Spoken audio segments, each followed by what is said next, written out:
बच्चों आज हम लोग जैसा कि वीडियो में हम लोगों ने देखा पिछले वीडियो में कि हम लोग 10वीं कक्षा की जो है पहला लेसन के साथ और ये सिलेबस क्लास शुरू हो रहा है और इसमें पूरा चैप्टर आपको मिलेगा। आज हम लोग पहला चैप्टर मैथ का रियल नंबर से शुरू कर रहे हैं। ये 10वीं कक्षा का है और ये आपको बहुत बेनिफिट पहुंचाएगा आपके बोर्ड के एग्ज़ाम में। जो बच्चे 2022 में परीक्षार्थी होंगे उनके लिए ये वीडियो जो है रेगुलर देखते रहना है ताकि आपको पूरा से पूरा फ़ायदा हो सके। पिछले क्लास में मैंने आप लोगों को सिलेबस के विषय में बताया था कि सिलेबस क्या है और सिलेबस को हम लोग को किस किस ढंग से मार्किंग किया जाता है और उसको हम लोग किस प्रकार से पढ़ें। आज मैं बताने जा रहा हूँ कि पहला लेसन का इंट्रोडक्शन क्या है और इसके बाद हम लोग इस पर जो है चैप्टर में सवाल बनाएंगे। ऐसा है कि गणित में अगर हम लोग थ्योरी को समझ लें, जो बेसिक चीज़ है, विशेषकर छोटे बच्चों को जो 10वीं कक्षा के हैं, इन लोगों को अगर ये बेसिक चीज़ पहले से पता हो जाता है तो उन लोगों को फिर आगे सवाल बनाने में दिक्कत नहीं होती। तो हम लोग आज चलते हैं। सबसे पहले वास्तविक संख्या जानने के लिए ये चैप्टर का नाम है और 9th क्लास में भी इसका कुछ दिया हुआ है। तो हम लोग आज बात कर रहे हैं नंबर्स के विषय में, यानी संख्याएँ क्या है।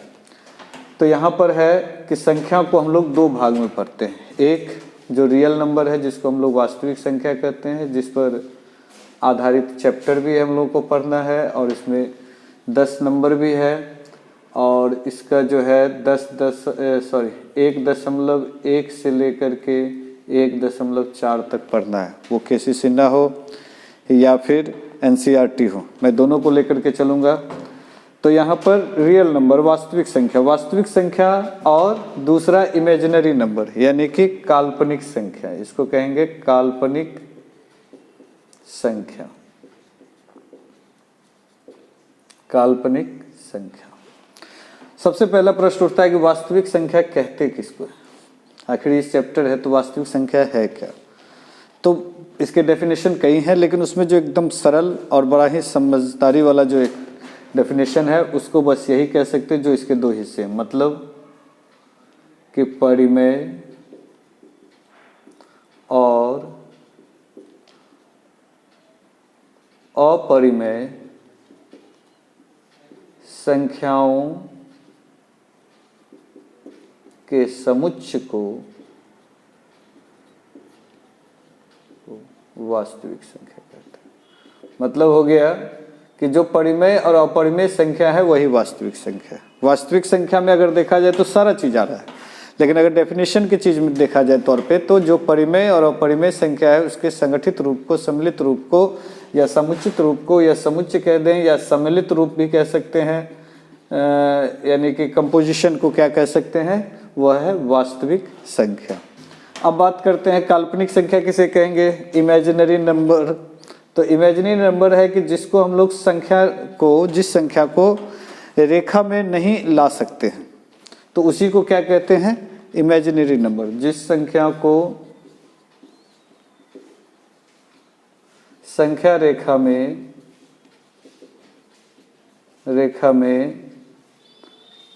नहीं लाया जा सकता है,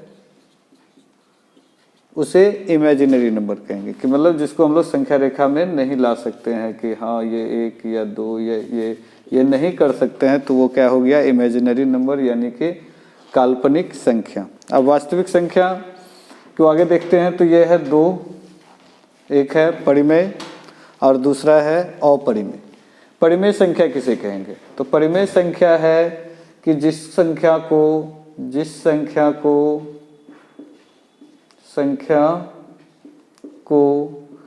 P/Q के रूप में लिख सकते हैं, लेकिन Q इक्विवेलेंट ना हो 0 का, तो वो सभी क्या हो जाएगा, परिमेय संख्या। जिसको P/Q के रूप में लिख सकते हैं और Q इक्विवेलेंट ना हो 0 का, उसको कहते हैं परिमेय संख्या। और जस्ट इसका अपोजिट, जिसको P/Q के रूप में नहीं लिखा जा सकता है, उसको क्या कहेंगे, अपरिमेय संख्या। जैसे यहाँ पर 3 परिमेय संख्या चूंकि 3/1 हो सकता है या 1/2 ही हुआ, तो ये सभी क्या हो गया, परिमेय संख्या। लेकिन √2 नहीं हो सकता है, तो कहेंगे कि √1 तो होगा। ये नहीं, ये सही नहीं होगा क्योंकि √2 को डिफाइन नहीं किया जा सकता है, तो इसीलिए ये क्या हो गया, इर्रेशनल नंबर यानी कि अपरिमेय संख्या। तो √2, √3, √6 इत्यादि जितने भी हैं सभी क्या हैं, अपरिमेय संख्या। हम लोग चैप्टर में सीखेंगे भी कि आखिर √2 अपरिमेय संख्या है तो कैसे है, आखिर क्यों कहेंगे अपरिमेय संख्या, यानी सिद्ध करना होगा कि √2 या √3 जो है अपरिमेय संख्या है तो कैसे। अब बात करते हैं यहाँ पर हम लोग रेशनल नंबर यानी कि परिमेय संख्या के कितने भाग।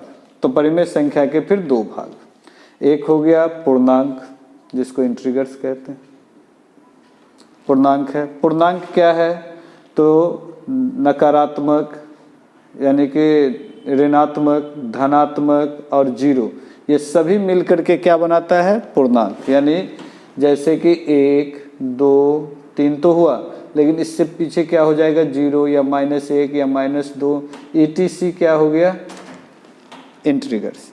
अब उसमें पूर्णांक जो है 5 हो, 7 हो, जो भी हो, लेकिन ये सभी क्या हो गया, यानी कि नेगेटिव, पॉजिटिव और 0 इक्वल टू रेशनल नंबर में इंटीजर्स हो गया, यानी कि पूर्णांक हो गया। फ्रैक्शन की बात करते हैं तो यानी कि भिन्न कितने हैं, तो भिन्न 2, एक भिन्न हो गया और ये जो है साधारण भिन्न हो गया। ये दशमलव भिन्न और ये साधारण भिन्न, तो ये हो गया। तो अगर हम लोग को घुमा फिरा करके अगर ये प्रश्न पूछ दे कि क्या 4.3 परिमेय है, हाँ है, क्योंकि ये दशमलव भिन्न हुआ तो दशमलव भिन्न है क्या है, तो ये परिमेय है, ये परिमेय का ही हिस्सा है। तो इस तरह से हम लोग देखें, अगर हम लोग इसको पूरी तरह से एक परिवार के रूप में देखें तो परिवार के रूप में देखते हैं कि संख्या नाम का एक कोई व्यक्ति जिसके 2 संतान हुए, एक वास्तविक संख्या और दूसरा काल्पनिक संख्या। वास्तविक काल्पनिक संख्या का जो है चूंकि इसका शादी ब्याह कुछ नहीं हुआ, यानी कि ये यहीं का यहीं रह गया, मतलब इससे आगे जा ही नहीं सका, तो इसका समझ लें कि इसका लाइफ यहीं पर स्टॉप, तो इसलिए इसका आगे कहीं कोई चर्चा नहीं है। लेकिन बात करते हैं अगर वास्तविक संख्या का, तो वास्तविक संख्या के फिर 2 संतान, यानी कि नंबर्स के 2 संतान, वास्तविक संख्या और काल्पनिक संख्या। फिर वास्तविक संख्या के 2 संतान क्या है, परिमेय संख्या और अपरिमेय संख्या। वास्तविक संख्या किसे कहेंगे, तो परिमेय और अपरिमेय के सम्मिलित रूप को क्या कहेंगे, वास्तविक संख्या। परिमेय संख्या किसे कहेंगे, तो जिसे p/q के रूप में लिखा जा सकता है, वो सब क्या हो गया, परिमेय संख्या। तो अब अगर कोई पूछा जाए कि √3 क्या वास्तविक संख्या है, तो हाँ है। क्यों, क्योंकि ये अपरिमेय संख्या, और अपरिमेय और परिमेय मिलकर ही वास्तविक संख्या बनाता है। क्या 4 वास्तविक संख्या, हाँ है। क्या -3 वास्तविक संख्या, हाँ है। क्यों, क्योंकि हम लोग पूर्णांक में जाते हैं तो देखते हैं क्या है, नेगेटिव है, तो इसलिए ये भी है। क्या 4.3 वास्तविक संख्या, हाँ है। मतलब यूं देखा जाए तो काल्पनिक छोड़कर जितनी भी संख्याएं हैं सब वास्तविक संख्या है, मतलब सम, विषम, भाज्य, अभाज्य, क्या कहते हैं, नेचुरल नंबर, होल नंबर इत्यादि जितने भी हैं सभी क्या है, वास्तविक संख्या है। तो हम लोग आगे बढ़ते फिर से, तो ये हो गया जो है, अच्छा 0 और पॉजिटिव मिलकर के यानी कि धनात्मक संख्या और 0 मिलकर के क्या बनाता है, होल नंबर यानी कि पूर्ण संख्या। पूर्ण संख्या किसे कहते हैं, तो कहते हैं 0, 1, 2, 3, 4, 5 etc that's called whole number. तो हम लोग देखा, फिर इधर अगर आते हैं हम लोग फिर संख्या पर बात करते हैं, तो एक है इधर से नेचुरल नंबर।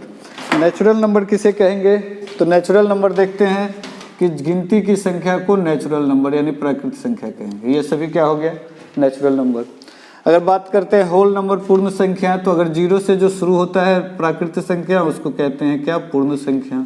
ये हो गया प्राकृत, ये हो गया पूर्ण, ये हो गया पूर्णांक। तो पूर्णांक को हम लोगों ने देखा क्या कि ऋणात्मक, धनात्मक और 0 को क्या कहेंगे, पूर्णांक। 0 तो समझ ही रहे हैं, 0 एक प्रकार का क्या है, एक पूर्णांक है। 0 इज अ इंटीजर, 0 क्या है, एक पूर्णांक। अगर पूछा जाए 0 क्या है, तो 0 एक पूर्णांक है, दैट्स इट।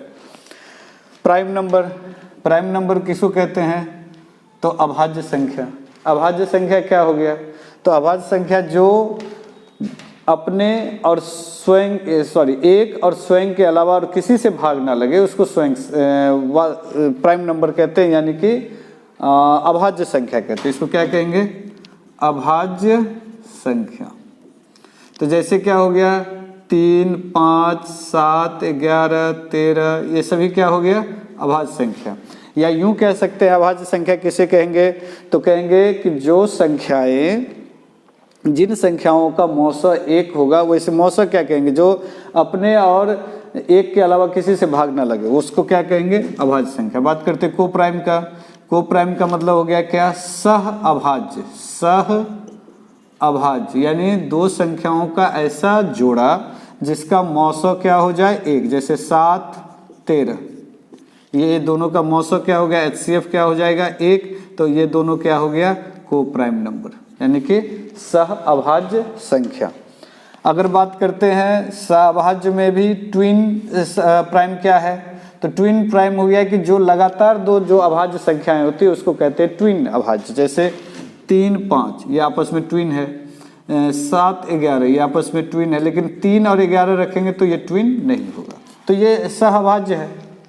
तो इस तरह से ये कोई बड़ी बात नहीं है, सीधा सीधी दो लगातार अभाज्य संख्याओं के जोड़े को क्या कहते हैं? ट्विन्स, यानी कि जुड़वा अभाज्य संख्या। इवन नंबर किसे कहेंगे? इवन नंबर का मतलब हो गया कि जो 2 से भाग लग जाए वो इवन, यानी कि सम संख्या। ऑड क्या हो गया? जो 2 से भाग ना लगे वो अभाज्य विषम संख्या। जैसे 2, 4, 6 ये सब क्या हो गया? सम। 1, 3, 5, 7 ये सब क्या हो गया? विषम। कंपोजिट नंबर क्या होगा? जो इसको यौगिक नंबर भी कहते हैं और भाज्य संख्या भी कहते हैं। हिंदी में इसको यौगिक भी कह सकते हैं या फिर भाज्य भी कह सकते हैं। अच्छा, ये प्राइम को रूट संख्या भी कोई कोई कहते हैं। तो कंपोजिट नंबर क्या हो गया कि जो दो, जैसे 6 है, 6 जो है ये क्या है? यौगिक नंबर, क्योंकि ये 1 से भाग लग रहा है, 2 से भाग लग रहा है, 3 से भाग लग रहा है, 6 से भाग लग रहा है। तो ये 1 और स्वयं के अलावा भी किसी और से भाग लग रहा है, तो इसका अर्थ क्या हो गया? यह अभाज्य संख्या, भाज्य यानी कि कंपोजिट नंबर है। तो इस तरह से हम लोगों ने देखा कि संख्याओं का जो है, जितना भी संख्या है उस सबको एक बार फिर से हम लोग चलते हैं। नंबर संख्या किसे कहते हैं? तो संख्या हो गया जो जिसको हम लोग व्यक्त कर सकते हैं वो संख्या है। जैसे कोई भी नंबर है 1, 2, 3 है, तो इसको कहीं व्यक्त करते हैं कि ये क्या है? 34, दैट इज नंबर हो गया। और संख्या कितने प्रकार के? 2, एक रियल नंबर और इमेजिनरी नंबर। रियल नंबर यानी वास्तविक संख्या, जो कि चैप्टर भी है, तो वो क्या है? तो परिमेय और अपरिमेय संख्या के सम्मिलित रूप को क्या कहते हैं? तो वास्तविक संख्या। और इमेजिनरी यानी काल्पनिक संख्या कहेंगे कि जिसको संख्या रेखा में नहीं लाया जा सकता, वो सभी क्या हो गया? काल्पनिक नंबर। परिमेय ये वास्तविक संख्या के 2 भाग, एक इंटीग्रल्स यानी पूर्णांक और दूसरा फ्रैक्शन। इंटीग्रल्स के 3 यानी पूर्णांक के 3 हो गया ऋणात्मक, धनात्मक और 0, और फ्रैक्शन 2 डेसिमल और वल्गर। डेसिमल हो गया जैसे दशमलव भिन्न और ये साधारण भिन्न। तो इस तरह से देखा, अगर हम लोग करते 0 और पॉजिटिव यानी कि संख्या मिला करके होल नंबर बनाता है। अगर हम लोग फिर से एक बार नेचुरल नंबर किसे कहेंगे? तो गिनती की संख्या को प्राकृतिक संख्या। होल नंबर किसे कहेंगे? तो गिनती की संख्या अगर 0 से प्रारंभ होती है तो वो है पूर्ण संख्या। इंटीग्रल्स यानी पूर्णांक किसे कहेंगे? तो पूर्णांक समझ में आ ही गया होगा। इंटीग्रल्स के नकारात्मक, ऋणात्मक और धनात्मक और 0 को क्या कहेंगे? पूर्ण इंटीग्रल्स यानी पूर्णांक। -2, -1, 0, 1, 2, 3, 4, 5 ये सभी क्या हो गया? तो ये हो गया इंटीग्रल्स। 0 क्या हो गया? तो 0 एक इंटीग्रल्स है यानी कि पूर्णांक है। प्राइम क्या है? Prime number. तो प्राइम नंबर हो गया एक अभाज्य संख्या, जिस जो संख्याएं अपने और यानी स्वयं और 1 के अलावा किसी और से भाग ना लगे उसको कहेंगे क्या? अभाज्य संख्या। सहअभाज्य संख्या यानी को प्राइम नंबर क्या कहेंगे? 2 अभाज्य संख्याओं का युग्म जिसका मौसा 1 है उसको क्या कहेंगे? सहअभाज्य संख्या। ट्विन प्राइम क्या होगा? तो 2 लगातार अभाज्य संख्याओं के युग्म को ट्विन्स कहते हैं, यानी ट्विन प्राइम नंबर। इवन क्या होगा? जो 2 से भाग लग जाए उसे क्या कहेंगे? इवन, यानी कि 2, 4, 6, 8 etc।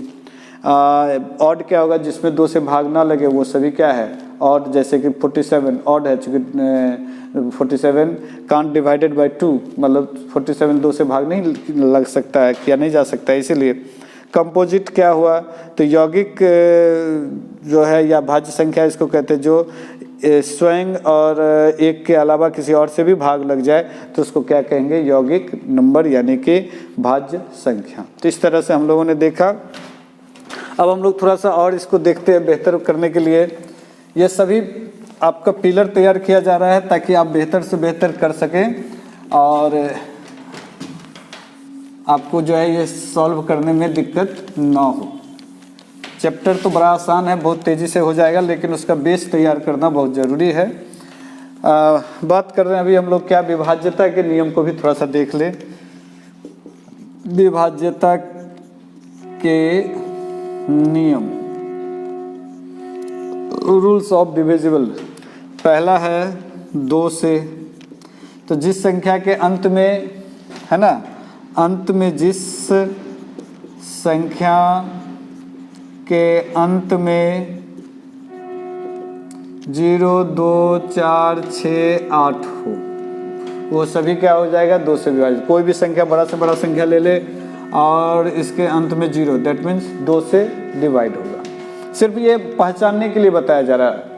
नंबर दूसरा है 3 से, संख्या के अंकों का योग।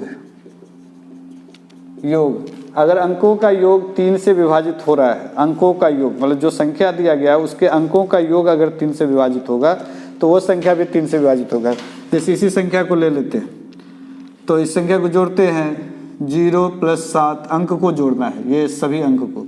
तो 7 8 7 15, 15 और 7 22, 22 8 30, 30 9 कितना हो गया, 39। 39 3 से जा रहा है, 13 3 39। इसका मतलब ये 3 से भाग लगेगा।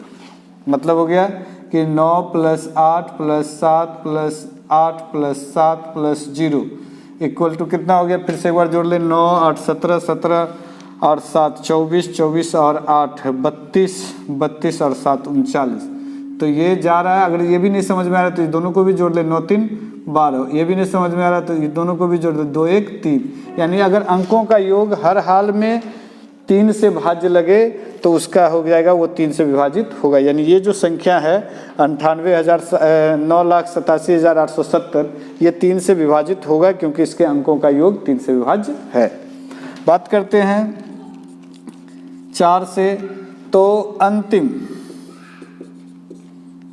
2 अंक 4 से भाज्य होना चाहिए, नहीं तो नहीं। तो अंतिम 2 अंक कोई भी ले लेते हैं, जैसे 98, ये अंतिम में क्या है 20, 20 4 से भाग लग रहा है। इसका मतलब ये पूरी संख्या जो है डिवाइडेड बाय 4 मतलब 4 से विभाजित होगी। मतलब अंतिम जो है, चूँकि 20 जो है 4 से विभाजित हो रही है, इसलिए ये संख्या भी 4 से विभाजित होगी। बात करते हैं 5 से। 5 से जिस संख्या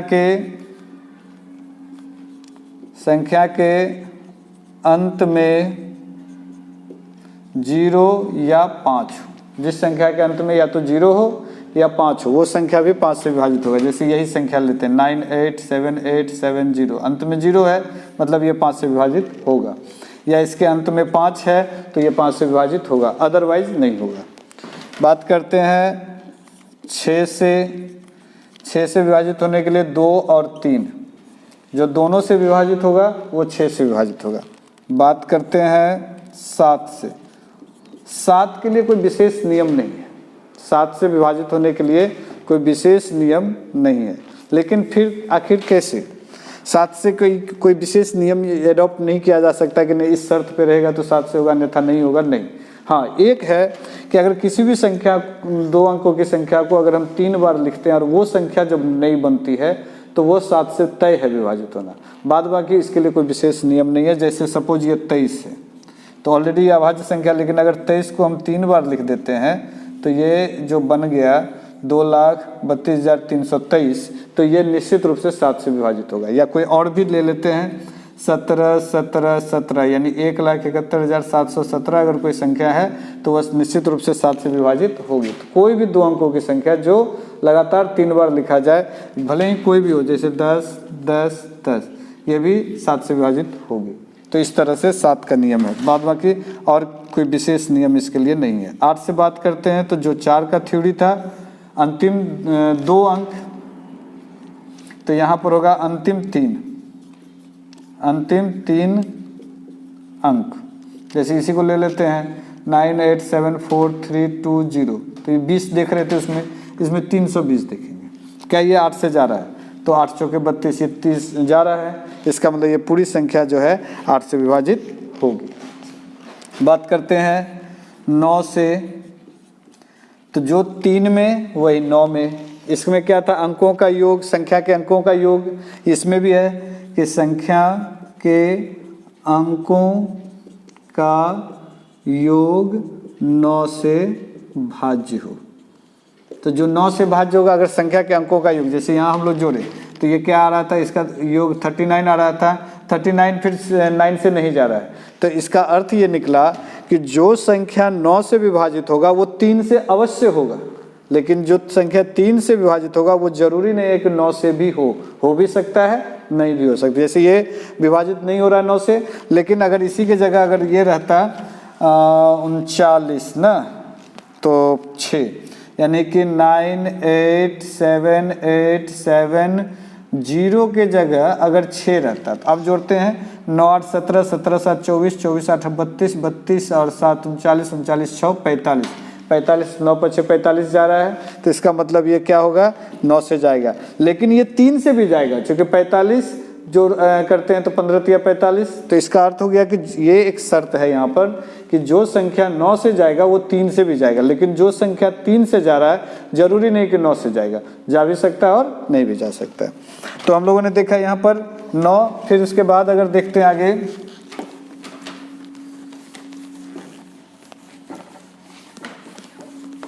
नौ के बाद अगर देखते हैं 10 से, तो संख्या के अंत में 0, जब जिस संख्या के अंत में 0 होगा वो 10 से जाएगा। बात करते हैं 11 से, तो 11 से नियम ये है कि इकाई स्थान पर के अंकों का योग तथा दहाई स्थान पर के अंकों का योग का अंतर 0 या 11 से भाज्य हो। मतलब क्या हुआ? ये थोड़ा सा समझना ध्यान से। सपोज ये कोई अंक है, ये संख्या है, अब इसको पूछ रहा है कि ये 11 से जाएगा कि नहीं। तो हम लोग देखते हैं इसको क्या करें, इकाई दहाई। तो सबसे पहले जो इकाई पर यानी 1 छोड़ करके 1, अब तो कुछ है नहीं, इसके बाद तो कोई अंक आएगा नहीं। तो 4 2 और 4 6, 6 8 8 14। अब इधर देते 4 4 7 4 11 11 12 13 14, यानी ये भी 14। तो अब क्या आ रहा है? 0। इसका मतलब ये संख्या 11 से विभाजित होगा। फिर से एक बार समझेंगे कि कोई भी संख्या देखते हैं, उन संख्या को अल्टरनेट करके अंक को जोड़ते हैं। जैसे 2 फिर 4 फिर 8, तो 2 4 6 8 6 14, ये हो गया। दहाई पर जोड़ते हैं 3 7 3 10 10 4 14, 14 में से 14 गया 0। इसका मतलब ये संख्या जो है 11 से विभाजित होगी। इसी तरह से और भी कोई अंक ले लें, सपोज ये 9 8 7 5 4 3 0 7, सपोज ऐसा कोई बड़ा अंक है। तो इसमें देखते 7 2 9 9 4 13 13 और 7 20 20 9 29। अब इधर देखते हैं 8 5 13 13 और 3 16 16, तो 16 इसमें से घटाते तो कितना आ रहा है? 13। इसका मतलब ये संख्या नहीं जाएगा। लेकिन अगर यहाँ पर 16 17 18, यहाँ अगर रहता 4, अब देखते हैं इसका जोड़ क्या बन रहा है। 8 5 13 13 और 3 कितना हो रहा है? 17, 13 3 16, तब भी नहीं होगा। ओह, सपोज इसको क्यों किए, इसको ना हमको करना था 5। अब देखिए 5 5 10 8 18, 18 घट गया तो कितना हुआ? 11। तो 11 अगर हो रहा है तो ये संख्या पूरी संख्या जो है 11 से विभाजित होगी। तो इस तरह से 11 का विभाजित होने का नियम है। फिर 12 से बात करें तो 12 को सहअभाज्य युग में तोड़ेंगे 3 और 4, 2 और 6 में नहीं, 3 और 4 सहअभाज्य युग में तोड़ेंगे। अगर 3 और 4 दोनों से जाएगा तो वह संख्या 12 से अवश्य जाएगा। बात करते हैं 13 से, तो 13 से तो देखना होगा चूँकि अभाज्य संख्या है। फिर बात करते हैं 15 से, तो 3 और 5। बात करते हैं 24 का, तो 3 और 8। तो जो भी इसको फ्रैक्शन सहअभाज्य में तोड़ेंगे और अगर वो दोनों से विभाजित होगा तो वह संख्या जो है निश्चित रूप से उन संख्या से भी विभाजित होगा। तो यहाँ हम लोगों ने देखा आज संख्या के प्रकार, इसके अलावा विभाज्यता के नियम। आज मैंने ये सारा चीज़ बताया। अब हम लोग इसमें आगे बढ़ेंगे।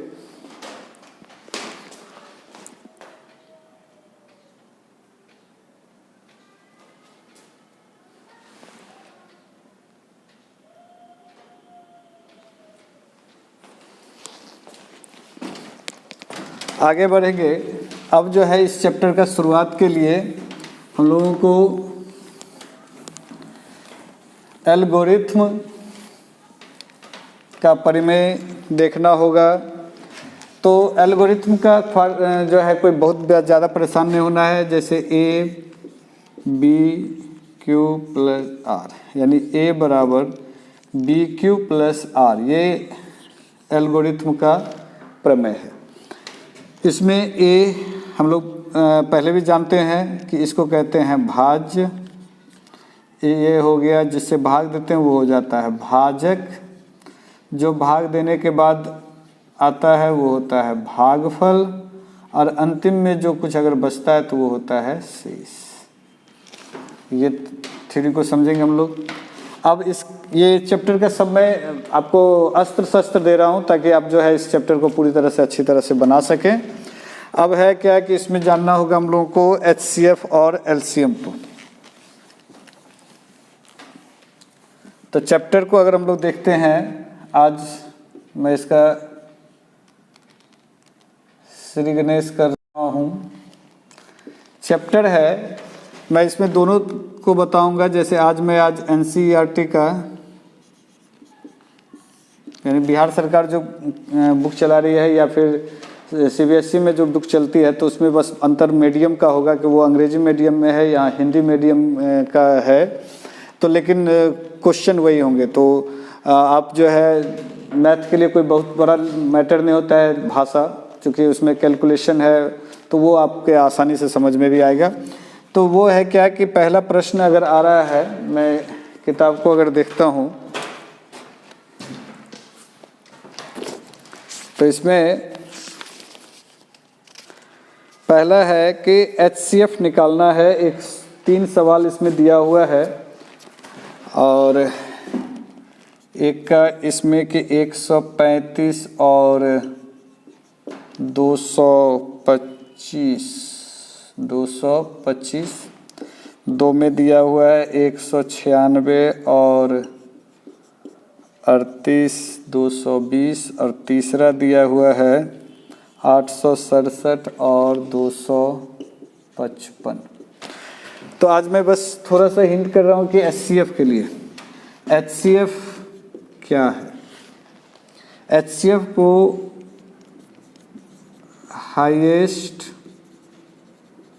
कॉमन फैक्टर कहते हैं, यानी इसको हिंदी में महत्तम समावर्त्य कहते हैं।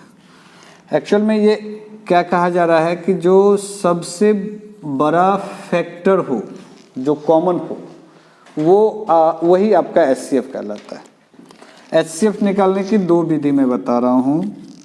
एक जो भाग विधि,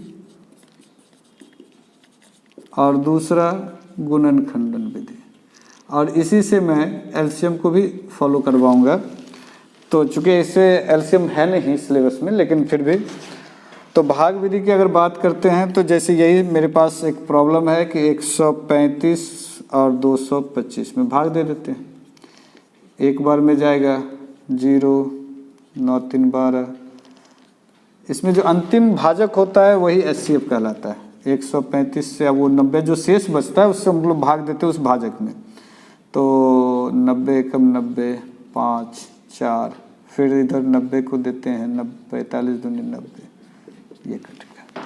अब इसको अगर बनाना होता है तो कैसे बनाया जाता है कि 225 मेरा ए हो गया, तो क्या हुआ 135 गुना 1 जोड़ 90।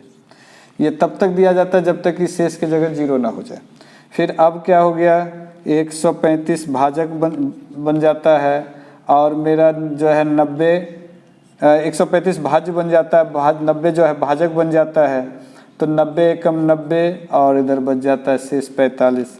अब फिर यहाँ पर 90 आ जाता है क्या, तो भाज्य, फिर भाजक कौन बनता है 45, जो शेष बचता है 45 दूनी 90 और ये 0। ये जैसे ही 0 आ गया मेरा काम टास्क पूरा हो गया। अब HCF यहीं से रिलीज हुआ क्या, ये जो लास्ट वाला भाजक है यही HCF।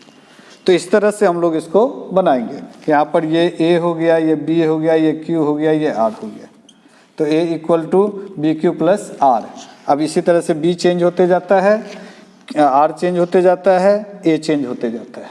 अब अगर गुणनखंडन देखते हैं तो 135 को हम लोग तोड़ेंगे, 3 से जाएगा, 5 3 8 1 9 अभी पढ़े, तो 3 से 4 तिया 12, यानी 135 को हम लोग कहीं पे तोड़ लें, 4 तिया 12, 1 5 तिया 15, फिर 3 से 15 तिया 45, फिर 3 से 5, 3 3 3, 3 इंटू 3 इंटू 3 इंटू 5।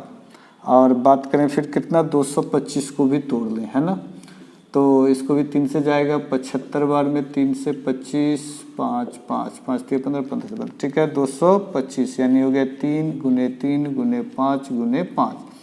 अब इसमें हाईएस्ट कॉमन फैक्टर तो सबसे HCF क्या हो जाएगा, तो जो दोनों में है, तो 3 दोनों में है ले लेते हैं, ये भी 3 दोनों में है ले लेते हैं, अब ये 3 इसमें नहीं है, नहीं छोड़ देते हैं, ये 5 दोनों में है ले लेते हैं, बस। अब क्या हो गया 3 3 9 5 45। तो इस तरह से HCF को हम लोग दोनों विधि से बना सकते हैं, लेकिन चूंकि इसमें एल्गोरिथम का प्रयोग करने हैं तो हम लोग इस विधि से फॉलो करेंगे, इस विधि से हम लोग बनाएंगे। तो आज इतना ही रहा। हम लोग आगे केसी सिन्हा से इसमें करना क्या है आप लोगों को, कि केसी सिन्हा से आप प्रैक्टिस करें। मैं पहले NCERT बताऊंगा, फिर केसी सिन्हा में जब देखूंगा कि जो डिफरेंट टाइप का है फिर मैं उसको लेकर के चलूँगा, और आप दोनों लेकर के लेकिन चलें, फेयर कॉपी बनाएं, फेयर में सबको अपडेट करें। तो नेक्स्ट क्लास में हम लोग इसके आगे बढ़ेंगे। ये मात्र पहला सवाल आज मैंने बताया, आप केसी सिन्हा का भी देख लेंगे 1.1, और कल से मैं नेक्स्ट क्लास से आपको जो है दूसरा तीसरा इस तरह से सॉल्यूशन देते जाऊंगा। तो आज के लिए इतना ही, बहुत बहुत धन्यवाद।